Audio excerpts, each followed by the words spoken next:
창세기 49장에 야곱이 12아들들에게 예언을 하면서 장래에 일어날 각 그 아들들 하나하나가 앞으로 그 미래가 어떻게 될지 예언을 하면서 축복을 하는 말씀이 이제 창세기 49장에 기록이 되어 있는데, 여기서 이제 아버지의 자격으로 또 한편으로다가는 예언자의 자격으로 지금 아들들 하나하나를 축복하며 기도하는 말씀이 창세기 49장에 있는데, 어떤 아들은 더 큰 축복을 주시고 어떤 아들은 이게 축복일까 싶은 그러한 스쳐 지나가듯이 그런 아들도 있어요. 이 12아들들 중에서 아주 두드러지게 참 샘난다, 나도 이 축복을 받고 싶다 하는 그 경우가 12 중에서 둘이 있는데, 그 둘이 누구냐면 하나는 유다이고 하나는 요셉입니다. 그런데 요셉은 원래 유명하고 또 성경에도 많이 나오잖아요. 창세기 이 50장 가운데서 이제 뒤에 39장부터 해가지고 쭉 뒤까지가 요셉 얘기가 이렇게 많이 나오니까 요셉은 일단 인정, 요셉이 많은 축복을 받은 거 인정. 그리고 요셉은 특별히 두 지파를 이루게 되잖아요. 요셉 1지파, 요셉 2지파 이렇게. 목사님 그런 것도 있습니까? 있죠. 요셉 1지파는 에브라임 지파, 요셉 2지파는 므낫세 지파 이렇게 되죠. 그런데 이제 거기까지는 이해가 되는데, 아니 유다가 요즘 노래가 희한한 노래가 있더라고요. 네가 왜 거기서 나와? 지금 딱 그런 분위기예요. 아니 지금 왜 유다가 지금 네가 왜 거기서 나오냐 말이야. 다른 사람이 큰 복을 받았다면 이해가 되는데 유다가 왜? 도대체 왜? 우리가 생각을 해봐도 유다가 무슨 유명한 사람도 아니고 무슨 대단한 일을 한 것도 생각이 안 나요, 유다에 하면. 그런데 유다가 받은 복이 적지 않다 이 말이에요. 유다가 받은 복이 요셉이 받은 복하고 비교하면 이거를 자로 재거나 저울에 다를 수는 없어요. 근데 이제 일단 이 창세기 내용을 보면 다른 아들들은 한 절, 두 절 슬쩍 지나가는 경우도 있는데, 이 유다에 대해서는 절로 말하자면 5절, 그 축복의 내용이 많다는 얘기죠. 요셉도 5절인데 분량을 보면 요셉보다 유다가 훨씬 더 많습니다. 그 받은 축복의 분량이 글자 개수로 하자면. 왜 그럴까?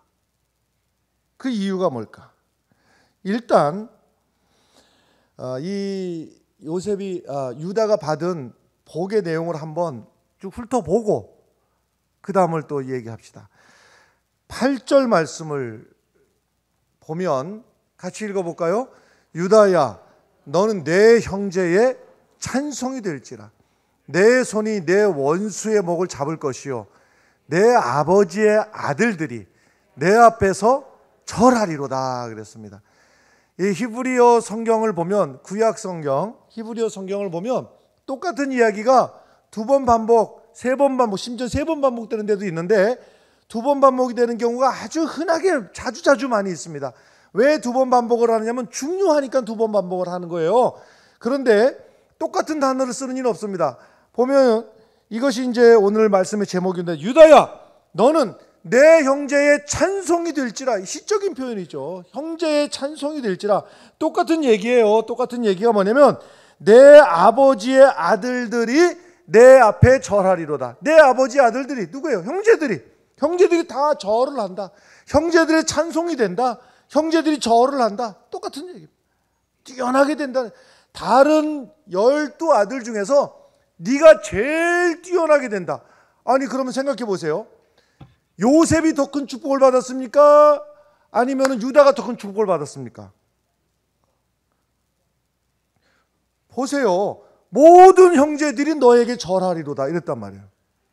이게 하나님의 축복의 예언인데 그러면 1등이라는 얘기 아닙니까? 그러면 비교할 것 없이 유다가 더 큰 축복을 받은 거예요. 그렇지 않습니까? 그 정도가 아니라 9절의 말씀 넘어가 보면 9절 말씀 함께 읽겠습니다. 유다는 새끼로다. 내 아들아 너는 움킨 것을 찢고 올라가도 그가 엎드리고 웅크림이 수사자 같고 암사자 같으니 누가 그를 범할 수가 있으랴. 유다가 수사자 같기도 하고 암사자 같기도 한데 결론이 뭐냐? 유다는 사자 새끼로다. 우린 이상하게 동물 이름 다음에 새끼가 되면 무슨 욕 같아요. 그죠?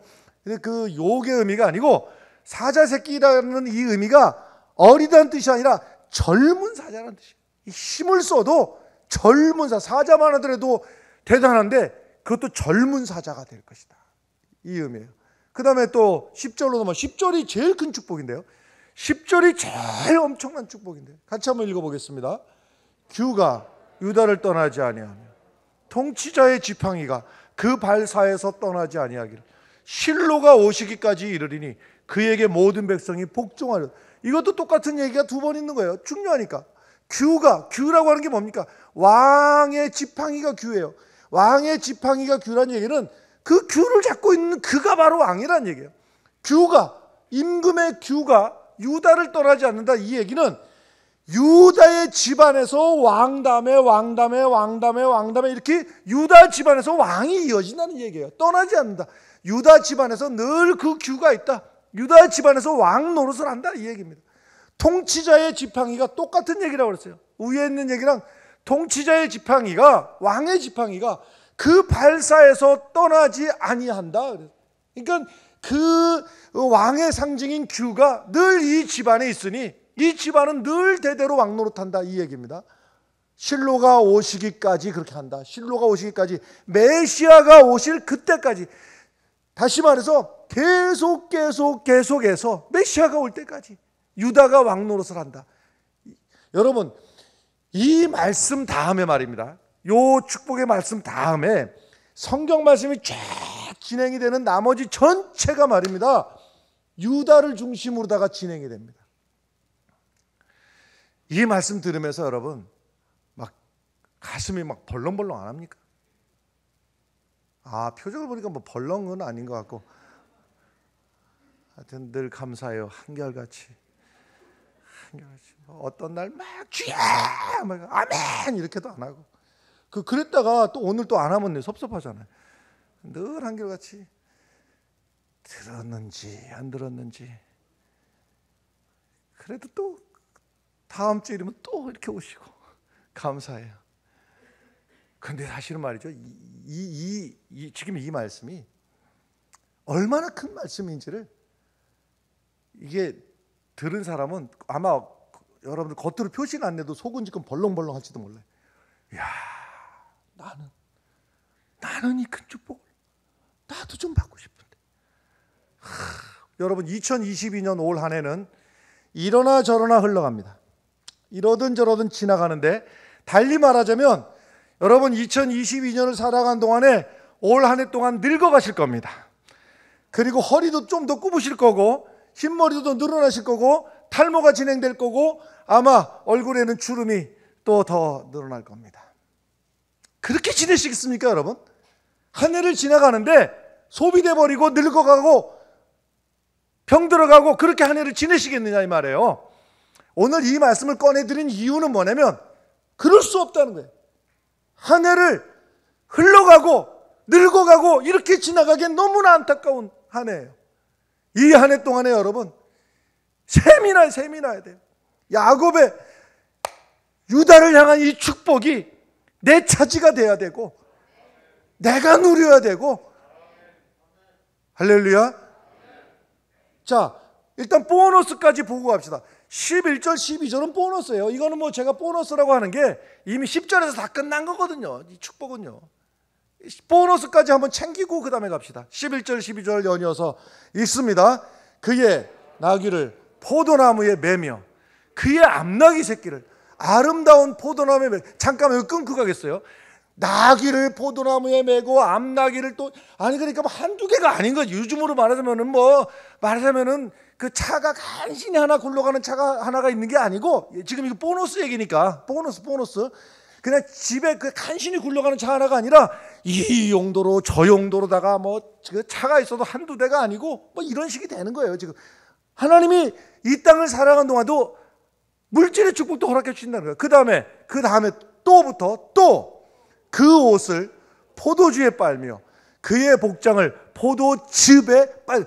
아니 옷을 포도주에, 똑같은 얘기 두 번 하는 건데, 복장을 포도즙에 빠나 옷을 포도주에 빠나 똑같은 얘기인데, 아니 지금 이 정도 얘기는요 무슨 얘기냐면요, 아니 먹을 것이 없어서 굶는 집에서 이런 일이 있겠습니까? 지금 여유가 있다. 여유가 있으니까 이런 짓도 하고. 그 다음에 12절로 넘어가서요, 포도주는 붉겠고 그의 이는 우유로 말며 먹을 것도 넘쳐가지고서 여유가 있다. 그러니까 여러분, 유다에게 주시는 이 영적인 육적인 축복이 내 차지가 되기 위해서는 어떻게 하면 좋겠는가?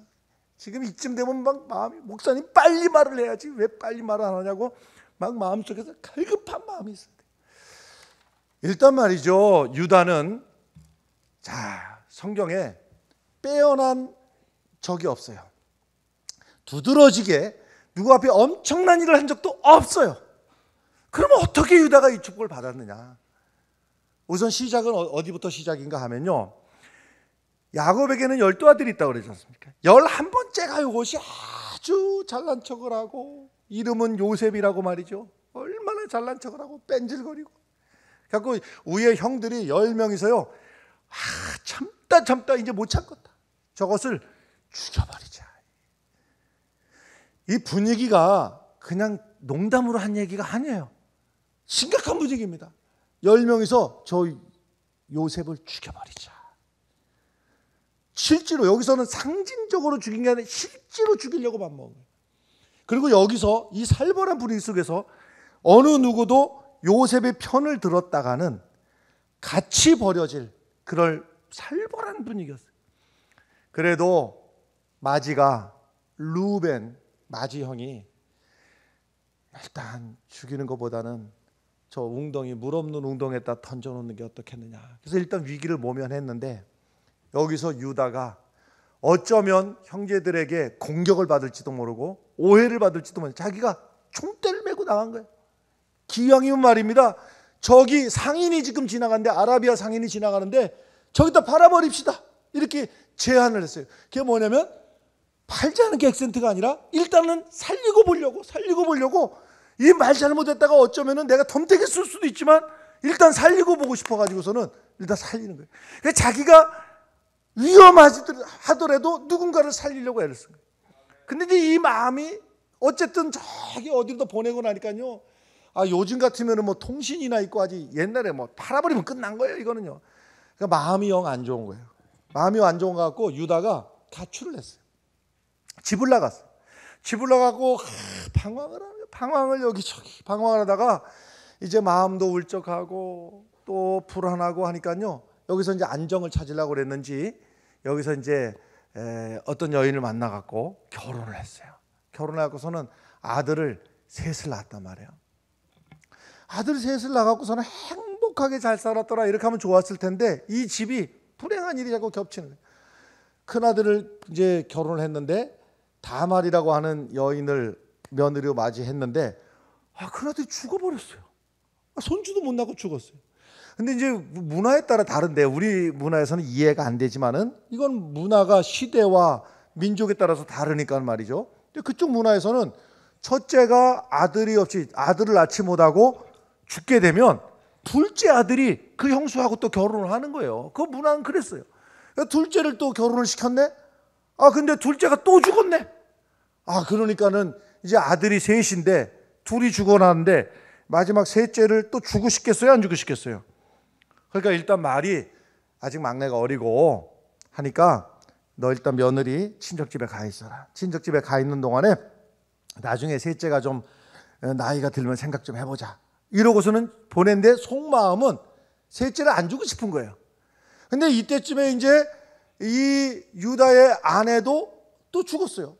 자기 아내도 이제 죽으니까는 마음이 허탈해가지고 아들 둘 죽지 아내 죽지 하니까는 그러고 이제 방황을 하는데 이때쯤 며느리가 계략을 꾸미는데 구약 시대에는 여인이 결혼을 했어도 아들이 없으면은 이 여인은 존재할 수가 없어요. 살아갈 수가 없는 겁니다. 존재 자체가 없는 거예요. 요즘으로 말하자면 주민등록증도 없는 거예요. 요즘으로 하자면 아들이 없으면 말이죠. 남편이 있든지 아들이 있든지인데 아들도 없고 남편도 없고. 그래서 이 다말이 생각할 때 그 셋째를 줄 것 같지는 않고 하니까 계략을 꾸민 거예요. 그래갖고 뭐 좀 아주 민망한 얘기입니다만은 창녀처럼 꾸미고서는 그 시아버지가 자기가 며느리가 아닌 것처럼 싹 변장을 해갖고서는 시아버지를 꼬드겨 갖고 마침 시아버지도 또 마음이 허전하던 차에 이제 이 창녀하고 하룻밤을 자게 되는데 돈을 줘야 될 거 아니에요. 그러니까 돈이 없다 그러니까 외상으로 하자고. 세상에 외상으로 또 그렇게 하는 경우도 있어요. 근데 대신에 외상으로 증표를 달라고 해서 자기 지팡이를 증표로다가 이렇게 줬단 말이에요. 얼마 세월이 지나가지고 얼마 지났는데 이 며느리가 점점 배가 불러오는 거예요. 배가 불러오는 거예요. 근데 이 시대에 자기 남편도 죽었는데 배가 불러온다? 이거는요 돌로 쳐서 죽여야 될 상황인 거예요. 그래서 온 동네 사람들이 모여가지고 돌로 쳐 죽이자 할 때 여기서 증표를 더 갖다 딱 내놓고 이게 증표입니다 하고 딱 증표를 내놓는 거예요. 이럴 때 이 증표에 대해서 아는 사람이 이 하늘 아래 지구상에 몇 명 있어요? 2명밖에 없는 거예요. 그런데 내가 입만 딱 닫고 있으면은 저 며느리는 자동적으로다가 사람들이 죽여버리고 죽이면 한번 민망하지만 생각해 볼까요? 시아버지가 며느리하고 어떻게 갖고 아들을 낳대야. 이게 손주요 아들이요 이게 아들이요. 아주 희한한 경우. 그러니까 이게 누구한테 말을 할 수가 없는 상황이 이런 일은 있을 수가 없고 있어도 도대체가 얼굴을 들고 다닐 수가 없는 말도 안 되는 경우예요. 그러니까 여기서요 보통 사람 같으면 모른 척 하는 거예요. 모른 척 하면 그 며느리 죽으면 그걸로 끝나는 거예요. 깨끗하게 끝나는 거예요. 그런데 여기서 유다가 그 증표를 이것이 증표요 하고 내놨을 때에 유다가 인정을 해버리는 거예요. 그가 나보다 옳다 하고 그를 며느리를 인정을 하고 대신에 모든 욕먹을 거 비난 손가락질 이걸 자기가 다 뒤집어 쓰는 거예요. 할렐루야. 잘한 게 없잖아요. 잘한 게 없는데 마지막 순간에 그 모든 치욕과 불명예를 며느리에게 미루지 않고 내가 잘못한 거야. 이건 나 때문이라고. 내가 그 모든 걸 뒤집어 쓰는 거예요. 하나님께서는 그 장면을 기억하시는 거예요. 자기 동생 요셉을 살리기 위해서 나서가지고서는 그 요셉을 살리고 자기 며느리를 살리기 위해 가지고서는 자기가 그 모든 욕된 것을 다 뒤집어 쓰고 결국 이 며느리가 낳은 아들이 하나는 세라, 하나는 베레스. 그래서 이 베레스의 후손을 통해 가지고 누가 태어나는가 하면 놀랍죠. 다윗이 태어나고 다윗의 후손에서 예수 그리스도가 오시게 되는 거예요. 할렐루야. 그러니까 결국은요 며느리를 죽이지 않고 내가 그 모든 욕된 것을 다 뒤집어 썼을 때 그 일로 인해서 예수 그리스도가 이 땅에 오시게 된 겁니다. 할렐루야. 뒤에 가서는요 하도 가물어 가지고서는 먹을 게 없으니까는 아버지가 저 유다에 가서 그 애굽에 가서 먹을 것 좀 얻어오라고 먹을 것 얻으러 갔다가 거기는 이미 그 팔려버렸던 동생 요셉이 총리를 하고 있는데 동생인 줄을 몰랐죠. 총리가 말이죠 다음번에 올 때는 막내 동생 베냐민을 꼭 데리고 와야 된다고 꼭 약속을 했어요. 그래서 양식을 또 얻으러 가야 될 때 아버지에게 아버지 이번에 베냐민도 데리고 가야 됩니다. 안 된다. 아니 11번째 아들 요셉도 지금 죽었는데 12번째 아들까지 막내까지 못 보낸다. 아버지 하고 탁 나선 게 누가 나서면 유다가 나서는 거예요. 아버지 만약에 베냐민을 못 데리고 오면 내 목숨을 담보하겠습니다. 이 일에 제일 먼저 희생하고 나선 게 유다였고 아니 갔다가 아니나 다를까 그 막내 베냐민의 짐 속에서 총리가 아끼던 은잔이 거기서 나와버렸어요. 현행범으로 잡혀버린 거예요. 이럴 때에 그를 처벌하려고 할 때 잠깐만 이 막내 아들을 못 데려가면 우리 아버지가 죽어요. 우리 아버지가. 그러니 이 막내를 잡아가고 막내를 처벌하려면 나를 대신 잡아가고 나를 대신 처벌하세요. 이 해결할 수 없는 문제에 모두가 다 위험에 빠진 이 문제를 유다가 나서가지고 나를 처벌하라고, 내가 그 죄를 짊어지겠다고, 내가 그 십자가를 지겠다고 했을 때에 모두가 없던 게 되고 모든 문제가 해결된 거예요. 할렐루야. 유다가 옳은 말 했다?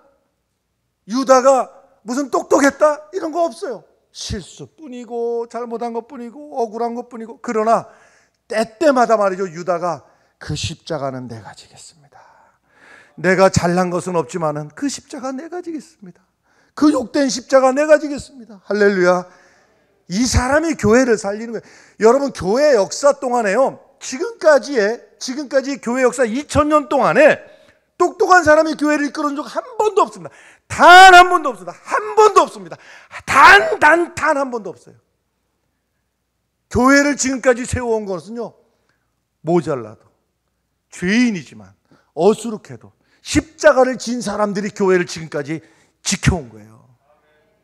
똑똑한 사람들이 옳은 소리 하면 대단한 것 같죠? 그 사람은 교회를 분란만 일으키는 거예요. 보면은요, 여러분, 십자가를 지는 사람 한 사람만 있으면 그 가정은 희망이 있습니다. 교회, 십자가를 지는 사람이 교회를 세워가는 거예요. 여러분, 가나안 땅을 차지해 갈 때도요, 12지파가 각각 해야 될 일이 있습니다만은요, 여기서 이유 불문 제일 앞장서 가지고 공격 앞으로 하면은 여호수아의 그 명령 앞에서 제일 앞에 나가서 일단 순종하고 보는 게 어디냐면 유다 지파였어요. 그러면 제일 앞에 서니까 제일 희생자가 많아야 될 거 아니에요. 근데 숫자만 헤아려 보면 이상하게 유다 지파가 제일 많아. 이상하게 헤아려 보면 유다가 많고 헤아려 보면 유다가 많고. 할렐루야. 여러분, 올 한 해 동안에 여러분, 우리가 이 유다처럼 말이죠, 십자가를 내가 지고, 무거운 십자가는 내가 지고. 봐봐요, 십자가 얘기하니까 나만 아멘 안 할 줄 나는 알고 있었어. 나는 축복만 부러워할 게 아니라 십자가 없는 축복은 없는 거예요. 십자가 있는 그 자리에 하나님의 마음이 있고, 십자가 있는 그 자리에 하나님의 축복이 있는 거예요. 아니, 올 한해는 예배 좀 똑바로 좀 드려보자. 그러면요, 예, 형편 대면. 아니, 형편 대면 드리는 게 그게 십자가입니까? 드릴 수 없는 중에도 하나님 앞에 기를 쓰고 드리는 이 예배가 십자가이지. 헌금도 마찬가지고 기도도 기도합시다. 시간이 없어, 바빠서. 아니, 이 핑계 저 핑계 다 대고 그게 무슨 십자가냐 말이에요. 하나님 앞에 죽든지 살든지 하나님 앞에 먼저 뜻을 정하고 시간을 드리고 물질을 드리고. 또 아멘 안 하잖아요. DJ니까 또 아멘 안 하는 걸 다 알고 있었어. 나는 아까부터 알고 있었고 어저께도 알고 있었고 일부 예배 시간에 확인했고. 근데 형편이 안 돼도 하나님 앞에 드려야 돼요. 드릴 수 없는 중에도 하나님 앞에 예배는 기를 쓰고 이를 악물고 하나님 앞에 먼저 예배 드리고, 그 다음에 여러분 보세요, 월화수목금토 일이 아니라 이 말이에요. 주일을 드리고 나서 그 다음에 월화수목금토가 그 다음에 따라오는 거예요. 무슨 말씀이냐? 주일날 예배 승리하고 나서 그 다음에 일주일에 축복이 있는 것이지, 형편 대면 드리고 이게 무슨 예배냐 이 말이에요. 형편 드리면 되는 게 형편 대면 드리고, 이게 무슨 산제사예요. 먼저 드리고 보는 거예요. 할렐루야. 여러분, 주님 앞에 여러분, 편안한 거하고 행복하고 혼돈하면 안 됩니다. 늘어지게 편안한 게 이게 행복인 줄 알고 살면은 돼지가 제일 행복하지. 돼지가. 지난주에 사실 생각해 보면 이해하고 들으십시오. 특별 새벽 기도라고 하는 말이 형용모순 아닙니까? 어찌 생각해 보면. 근데 하자고는 또 목사님이 해놓고 나서 그렇게 말하니까 이상한데, 새벽 기도 늘 하는 거예요. 늘. 어제도 하고 오늘도 하고 또 해야 돼요. 또 날마다 새벽기도를 하는 게 새벽기도인데 특별 새벽기도를 하자. 형용모순이지. 그러나 또 그렇게 해야 되는 이유가 뭡니까?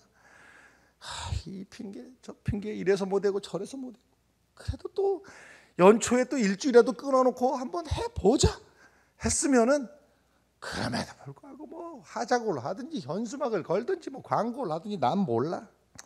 난 잘 거 다 자고 난 또 출근해야 되니까.